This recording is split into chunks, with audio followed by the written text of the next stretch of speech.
이렇게 아름다운 5월의 햇살 아래에서도 그러나 날씨와 무관하게 마음이 어려운 그리고 무척 어두운 사람들이 있습니다.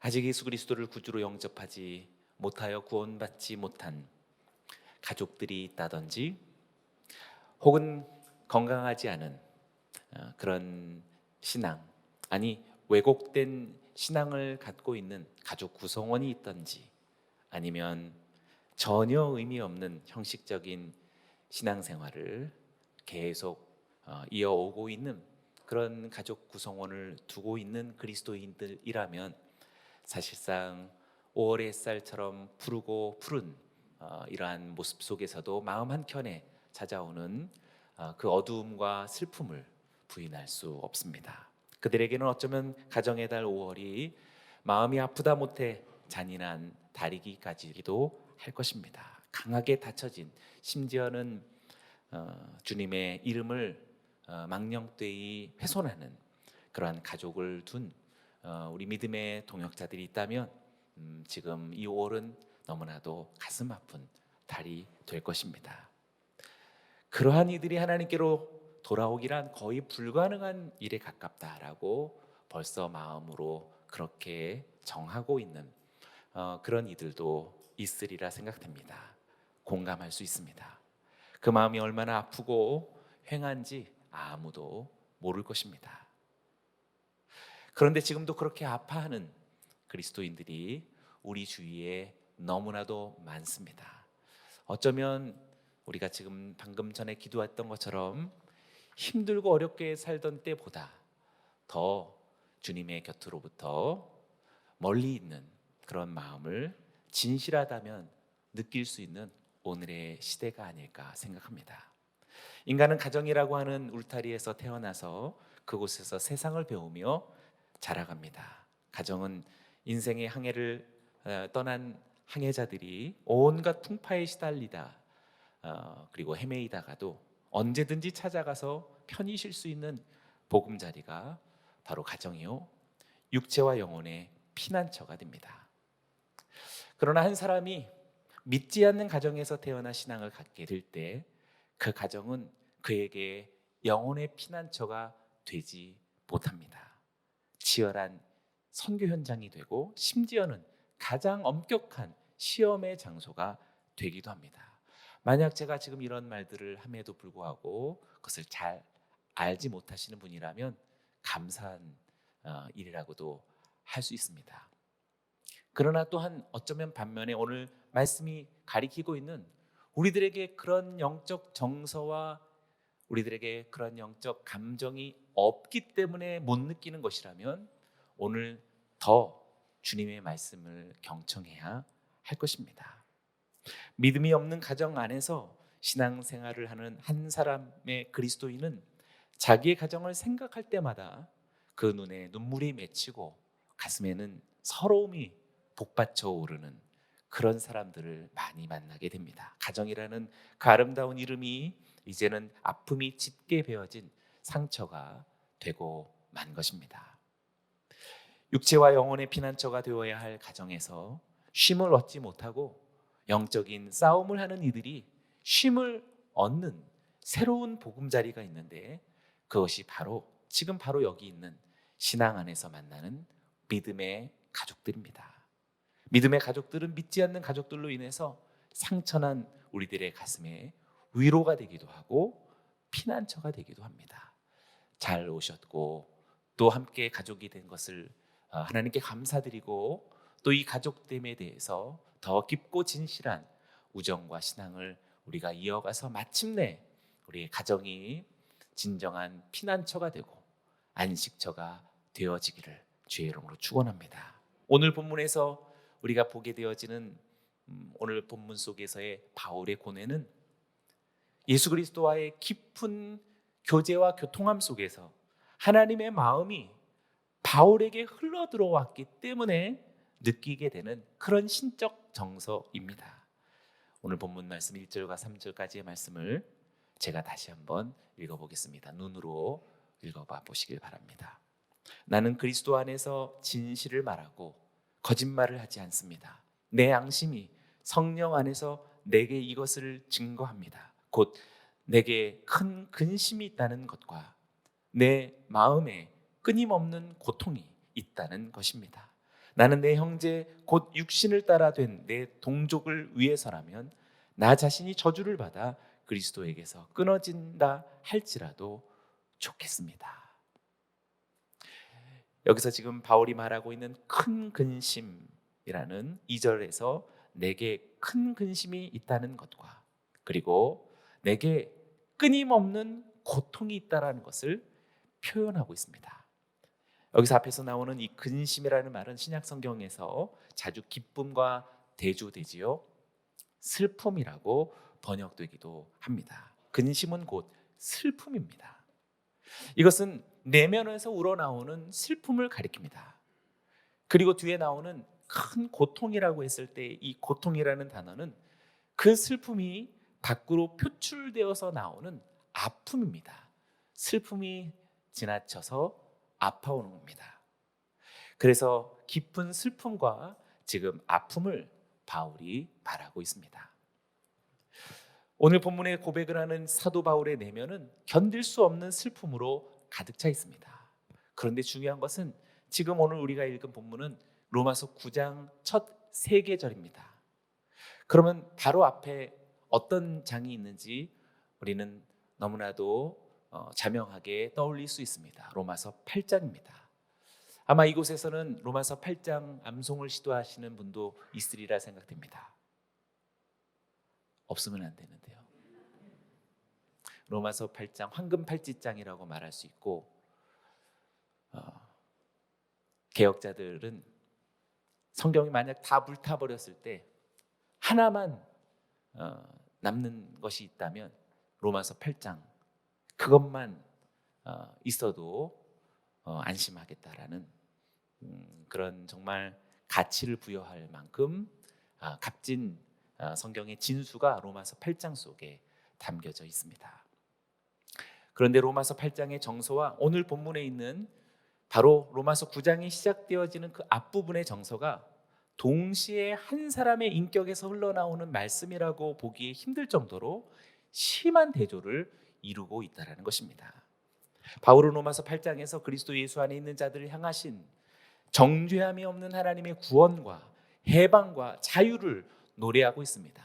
읽다가도 가슴 벅찬 우리 신자의 동일한 마음의 승리가 있습니다. 하나님께서 그리스도 예수 안에서 우리들에게 보여준 그 엄청난 사랑이 얼마나 놀라운지를 노래하고 있습니다. 눈으로 한번 끝부분만 로마서 8장 35절에서 39절입니다. 눈으로 따라와 보시기 바랍니다. 누가 우리를 그리스도의 사랑에서 끊을 수 있겠습니까? 환난이나 곤고나 핍박이나 배고픔이나 헐벗음이나 위험이나 칼이겠습니까? 기록되기를 우리가 종일 주를 위해 죽임을 당하며 도살할 양같이 여김을 받았다 라고 한 것과 같습니다. 그러나 이 모든 일에 우리를 사랑하시는 분으로 인해 우리가 넉넉히 이깁니다. 나는 확신합니다. 죽음이나 생명도 천사들이나 악마들도 현재의 일이나 장래의 일이나 어떤 능력도 높음이나 기쁨이나 다른 어떤 피조물도 그리스도 예수 우리 주 안에 있는 하나님의 사랑에서 우리를 끊을 수 없습니다. 이렇게 감격과 감동의 로마서 8장이 맞춰졌는데 지금 오늘 본문 로마서 9장에서 큰 슬픔이 있고 그리고 앞서 이야기했던 고통과 아픔을 말하고 있다는 것입니다. 이렇게 로마서의 8장을 마치고 로마서 9장 첫 시작에서 갑자기 바울이 견딜 수 없는 슬픔에 가득 찬 고통의 사람이 되고 있다는 것입니다. 이렇게 동시에 한 사람의 인격 안에서 기쁨의 감격과 또한 견딜 수 없는 슬픔의 고통이 공존하고 있다는 것이 신자들의 신비로운 내적 정서입니다. 어쩔 수 없습니다. 예수 그리스도께서도 그러하셨고 하나님의 성품과 속성 자체가 그런 분이시다라고 저는 생각합니다. 세상에서는 불가능한 그러한 설명되지 않는 정서이지만 신앙의 세계에서는 그것이 가능합니다. 이것은 믿는 신자의 정서가 자기 자신으로부터 말미암는 것이 아니라 하나님으로부터 흘러나오는 것이기 때문에 그렇습니다. 믿지 않는 가족을 향한 진정한 사랑은 우리에게 죄를 지으며 살아가는 그의 완악한 삶에 대한 깊은 슬픔을 불러오게 됩니다. 그를 진정으로 사랑하고 나면 그의 행복을 위해서 무엇이든지 하고 싶은데, 인간의 진정한 행복, 그에게 향한 진정한 행복이 무엇일까라고 생각해 보면 결국 하나님께서 그와 함께하는 것이라는 결론에 도달하게 되기 때문입니다. 바울은 그리스도 예수 안에 있는 참된 사랑을 뼛속 깊이까지 체험한 사람입니다. 그리스도를 알지 못할 때는 핍박자였고 포행자였던 자신을 충성스럽게 여기셔서 사도로 삼으셨고, 자신이 핍박하던 자들을 사랑으로 돌보고 자신의 동료였던 사람들에게 박해를 당하면서도 예수님의 복음을 전하는 도구로 세워지기까지 그는 그 무엇으로도 끊을 수 없는 하나님의 사랑을 경험했던 사람입니다. 알고 확신컨대 여기 있는 여러분들도 다 그런 분들이신 줄로 믿습니다. 예전에는 히브리인 중에 히브리인이며 율법의 의로는 매우 엄격한 종파에서 태어난 베냐민 지파의 한 사람이었습니다. 그러나 그는 그가 알고 있었던 한 사상을 전파하는 자에 지나지 않았지만 거기에는 사랑이, 또한 생명이 없었습니다. 그러나 예수 그리스도를 만나고 비로소 하나님의 사랑이 어떻게 그리스도 예수를 통해서 나타난지를 눈부시게 알고 보게 되었습니다. 그러자 그의 인격 안에는 상상할 수 없는 변화가 일어나기 시작했습니다. 그것은 바로 예수 그리스도의 사랑에 대해 감격하는 사람이 된 것입니다. 그럼에도 불구하고 바울 주변에는 그가 모든 것을 버리고 그리스도 예수 안에서 발견되어지고 싶었던 그 이유를 알지 못하는 동족들이 너무나도 많았습니다. 아니, 알지 못하는 정도가 아니라 바울의 저 모습을 너무나도 혐오하는 사람들이 더욱 더 많았습니다. 그들은 혈통으로는 자기의 고륙지친이었지만 주님을 만나기 전까지 그의 생애에서 떼어놓을 수 없는 운명 공동체로서의 사람들이었습니다. 그래서 바울은 그들을 포기할 수 없었습니다. 바울의 가슴 속에 파도치고 있는 유대인들을 향한 사무치는 사랑을 읽어볼 수 있습니다. 오늘 본문에서도 내 형제 곧 육신을 따라 된 내 동족이라고 말합니다. 일련의 신학자들은 바울은 이방인을 위한 사도라고 이야기해서 유대인들과는 애초부터 마음을 닫은 자라고 생각하지만 천만의 말씀입니다. 바울은 자신의 형제이자 동족을 정말 사랑한 사람이었습니다. 그런데 그 무엇으로도 끊을 수 없는 하나님의 사랑이 그리스도 예수 안에서 이렇게 생생하게 나타났음에도 불구하고 그의 동족들 유대인들이 그것을 매몰차게 외면하고 있었던 것입니다.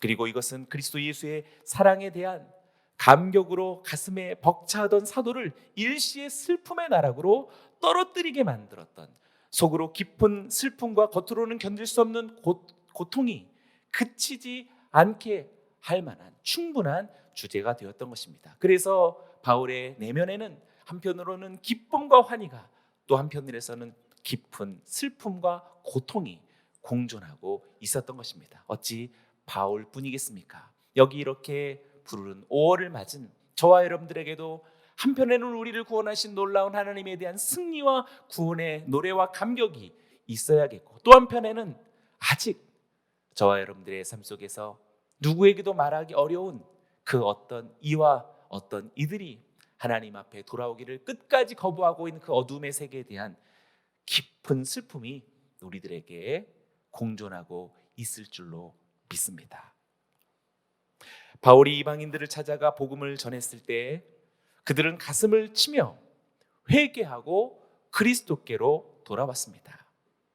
수요일마다 사도행전을 묵상하는데 바울이 가는 곳마다 이방인들이 복음을 듣고 어떻게 하나님께로 돌아오는지 그 놀라운 눈부신 부흥을 우리는 계속 주목하고 있습니다.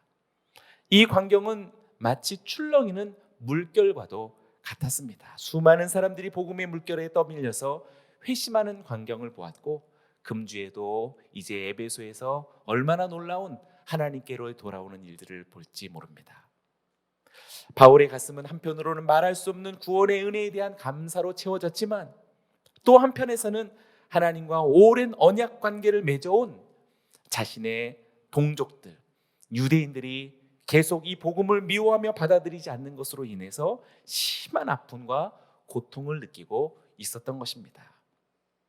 그래서 어쩌면 황금팔찌장 로마서 8장에 이어서 이스라엘을 위해서 기도하는 로마서 9장이 붙어 있는지도 모르겠습니다.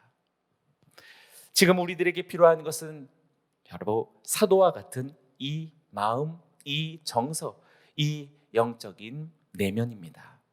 이러한 마음이 복음 전파의 동기가 되어야 합니다. 하나님의 사랑을 경험한다고 고백하면서도 영혼을 위해서 눈물 흘릴 줄 모르고 저녁에 집에 돌아가면 마주해야 할 영혼에 대한 슬픔이 없는 것은 주님의 사랑을 아는 것이 아니라고 말할 수 있습니다.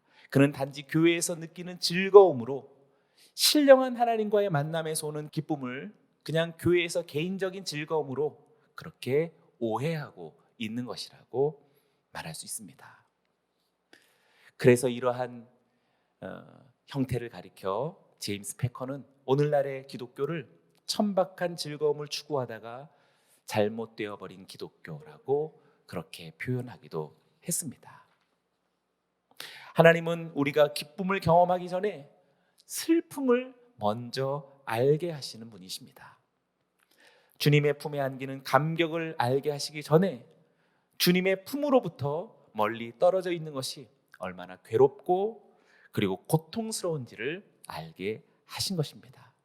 그렇게 주님의 품에 안기는 감격을 경험하게 하신 후에 즉시 예전에 자기와 같이 주님으로부터 한없이 멀리 떨어져 있는 영혼들의 그 곤고함을 온 마음으로 느낄 수 있게 체감하고 체휼할 수 있도록 하나님은 그렇게 우리를 이끌어 가시는 것이지요. 때문에 이런 마음이 없이는 하나님의 사람일 수 없고 충성된 삶을 살아갈 수도 사실은 없는 것입니다. 겉으로 보기에 충성스러워 보일지는 모르지만 그것은 하나님과 관계없이 그냥 자기가 좋아서 하는 맹목적인 어떤 열심이나 삶일 수 있는 것입니다. 또한 그러한 신앙일 수도 있는 것입니다.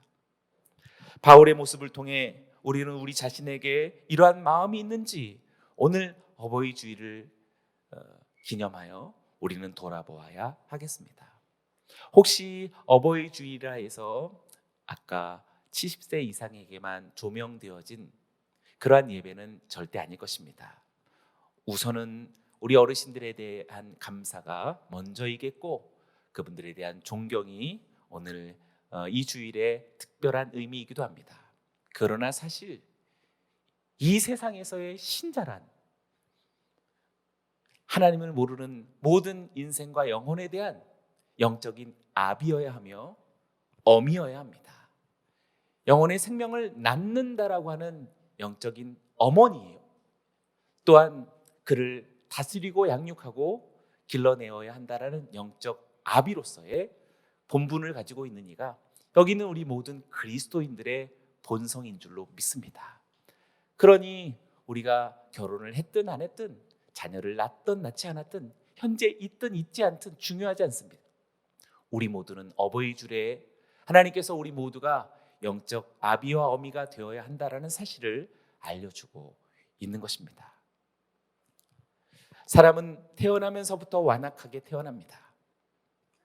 우리도 그랬습니다. 그리고 우리의 가족도 그렇습니다. 그러나 그 완악한 마음을 움직이시는 분은 하나님이십니다. 우리의 마음이 깊이 상하고 가족의 영혼을 위해 하나님 앞에서 슬퍼하고 눈물을 흘리며 수많은 세월을 보내도 무슨 이유 때문인지 결코 복음으로 돌아오지 않는 우리들의 가족 구성원들이 얼마든지 있을 것입니다. 돌아오지 않는 아빠, 엄마 혹은 남편, 아내 그리고 정말 한평생 기도해도 주님과 담쌓고 있는 우리들의 자녀들이 혹시 있을지도 모르겠습니다. 그러나 그리스도인으로서 자기를 죽이고 희생하며 자기 부인의 삶을 살고 가족들이 살아가는 삶이 자기의 마음에 들지 않는 이렇게 정말 척박한 담쌓고 있는 그러한 삶이라 할지라도 그들을 그 모습 그대로를 받아들여야 하는 것은 우리들의 몫이기도 합니다. 우리 가족의 구원이 임박한 것을 여기고 기대를 가지고 힘껏 복음을 전하며 또 시시로 하나님 앞에 슬픈 심정을 토로하면서 살아가는 것도 역시 오늘 우리들에게 주어진 몫이라고 할 수 있겠습니다. 이 두 가지가 항상 우리들에게 교차하기에 성도의 마음, 그리스도인들의 심령은 앞서 바울이 말한 로마서 8장과 로마서 9장이 한데 연이어 있는 신비로운 내면을 가지고 있는 우리일지도 모릅니다. 바울이 고백한 것과 같이 속에는 깊은 근심과 밖으로는 견딜 수 없는 고통을 가지고 구원하시는 하나님께 호소하는 것 말고는 우리가 할 수 있는 일은 사실상 없다라고 할 수 있습니다. 그래서 바울은 이해하기 어려운 고백을 오늘 본문 속에서 우리들에게 전해주고 있습니다. 마지막 3절 속에서 이렇게 말하고 있습니다. 나 자신이 저주를 받아 그리스도에게서 끊어진다 할지라도 좋겠습니다. 여기서 저주를 받아라고 하는 이 말의 본래 의미는 제사와 관련되어진 말입니다. 여기서 저주라고 하는 말의 본 원어는 아나데마라고 하는 말인데 이거는 구약적인 말이죠. 히브리어로서는 케렘이라고 하는 단어입니다. 하나님 앞에서 제물이라는 뜻을 갖는 것입니다. 그래서 빌립보서 2장 17절에 바울이 이렇게 잘 묘사했습니다. 제가 읽어봅니다. 만일 너희 믿음의 제물과 섬김 위에 내가 나를 전제로 드릴지라도 나는 기뻐하고 너희 무리와 함께 기뻐하리니. 나를 전제로 드릴지라도 라고 여기서 말하는 이 전제가 바로 속죄 제물을 드리고 그 위에 마지막으로 포도주나 기름을 붓는 그런 의식을 가리킵니다. 속죄의 제물 없이는 전제가 드려질 수 없다라는 것이죠. 바울의 마음이 바로 오늘 우리들에게 필요한 마음이 이것입니다. 가족에게 복음이 전해지지 않는 이유는 우리들에게 사실상 지금 여기서 말하는 제물이 되겠다라고 하는 간절한 자기 고백과 자기 결단으로서의 바울의 이 마음, 아나데마의 마음, 아나데마의 정신이 없기 때문이기도 합니다. 많은 그리스도인들은 자기가 길거리에서 사람들에게 복음을 전할 때는 상대방이 잘 듣고 때로는 아울집을 가서 눈물을 펑펑 흘리면서 주님께로 돌아오는 놀라운 경험을 하게 되는데 유독 집에 돌아와서 가족에게 복음을 전하면 잘 받아들여지지 않고 전혀 담사여진 가족들을 볼 때 우리는 그 가족을 향하여서 강팍하다라고 흔히 말하기도 합니다. 그러나 그 표현은 맞는 말이면서도 동시에 맞지 않을 수 있습니다.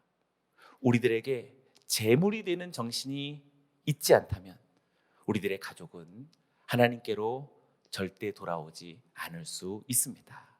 그래서 바울이 나 자신이 저주를 받아 그리스도에게 끊어진다 할지라도 좋겠습니다 라고 말하는 오늘 이 마음과 이 정신이 어버이 주일을 맞은 우리 모두에게 다시 회복되고 돌아와야 할 가족을 두고 있는 오늘 소중한 우리 동역자들이 있다면 여기는 우리 모두도 기꺼이 제물이 되리라 라는 마음을 갖고 우리 하나님 앞에 결단하는 이 주일이 되기를 주의 이름으로 축원합니다. 우리에게 예수님의 사랑을 먼저 알게 하시고 또 주님의 크신 은혜로 구원받게 하신 것은 우리의 가족을 그리스도와 화목하게 하기 위해서 우리 자신을 제물로 드리게 하기 위함이라는 제2의 순교의 정신이 오늘 우리들에게 필요한 것이라 말할 수 있겠습니다. 믿지 않는 가족의 이름을 되뇌일 때마다 그 영혼에 대한 안타까움과 고통이 마음을 찔러서 하나님 앞에 울지 않을 수 없는 사람들이 되고 또 그의 구원을 위해서는 이전에 사랑하고 또 중요하게 생각했던 모든 것들을 다 버려도 조금도 아깝지 않는 정신이 그런 마음과 결단이 오늘 우리들에게 필요한 것입니다. 하나님 앞에 간절히 기도하고 온 가족이 하나님께로 돌아올 그날을 절대 포기하지 않고 심지어 내가 재물이 될지라도 내가 반드시 이 꿈을 이루리라 라고 하는 거룩한 순교적 다짐이 오늘 우리 모두에게 다시 하나님 앞에 세워지기를 원합니다. 그래서 그동안의 어둠의 일들을 버리고 그동안에 쌓였던 불화와 반목을 청산하고 사랑해야 할 사이면서도 서로의 가슴에 상처를 주고 있었던 날들을 모두 다 버리고 손에 손을 잡고 하나님 앞으로 나아가 푸르른 이 5월의 하늘처럼 주님 앞으로 영광스럽게 나아가는 우리 모든 가족 구성원을 머릿속에 떠올리고 마음속에 그려보아 우리 하나님 앞에 결단하는 진정한 제물 되어진 저와 여러분 되어지기를 주의 이름으로 축원합니다. 그리고 혹시 오늘의 이 모든 내용이 여러분들의 가정에게는 합당치 않다라고 여길 만큼 이미 하나님의 구원의 은혜와 감격과 생명으로 넘치는 가정이 있다면 오늘 말씀의 이면을 잘 생각해 보시길 바랍니다. 바울은 분명히 동족에게 자신이 재물되는 일이 있어도 그들이 하나님께로 돌아오기를 결단하고 있는 그것은 자신의 1차 가정과 가족만은 아니었다라는 사실입니다. 그렇다면 그의 육신의 가정과 육신의 자녀들에 대해서는 그가 한 번도 언급지 아니하고 오히려 굴욕 지친 자신의 동족들을 위해 애타게 기도하고 있는 이 모습들은 아마도 여기 있는 저와 여러분들의 우리가 기도해야 할 대상과 영역이 결코 멈출 수 없다라는, 한정될 수 없다라는 사실을 알려주는 것이라 할 수 있습니다.